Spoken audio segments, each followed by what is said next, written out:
Hello Bhadradri Kothagudem district people, మనం ఎంత పెద్ద ఉన్నత స్థాయిలో ఉన్నా గానీ మన 10th అండ్ ఇంటర్ సర్టిఫికెట్లు చాలా ఇంపార్టెంట్. కానీ అదే 10th అండ్ ఇంటర్ ఫెయిల్ అయిన విద్యార్థుల పరిస్థితి ఏంటి? అలాంటి వాళ్ళ కోసమే ఒక గొప్ప సువర్ణ అవకాశాన్ని నేను తీసుకొచ్చాను. National institute of open schooling ద్వారా కేవలం 3 సబ్జెక్టులతో 10th అండ్ ఇంటర్ పూర్తి చేసుకోవచ్చు.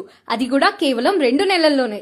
తెలంగాణ ఓపెన్ స్కూలింగ్ సొసైటీ ద్వారా ఒకే సంవత్సరంలో 10వ తరగతి పూర్తి చేసుకునే అవకాశం అండ్ 1 సంవత్సరంలోనే ఇంటర్ పూర్తి చేసుకునే అవకాశం కూడా. అండ్ 10వ తరగతికి అర్హులు ఎవరంటే 14 సంవత్సరాలు నిండిన ప్రతి ఒక్కరు కూడా అర్హులే. గృహిణులు గాని ఉద్యోగస్తులు గాని ఇంటి దగ్గరే ఉండి పూర్తిగా కూడా చేసుకోవచ్చు. ఈ సర్టిఫికేట్ ఉన్నత విద్యకు, ప్రమోషన్లకు అన్నిటికీ కూడా అర్హత కలదు. అండ్ దూర విద్యా విధానం ద్వారా మా దగ్గర డిస్టెన్స్ డిగ్రీ అందుబాటులో కూడా ఉంది. And BSc all groups, BCom all groups, BA all groups కూడా ఉన్నాయి. వివరాల కోసం పైన కనిపిస్తున్న నంబర్ ని సంప్రదించగలరు. Venkat Reddy, coordinator, Gautami school, KSP road, Palvancha.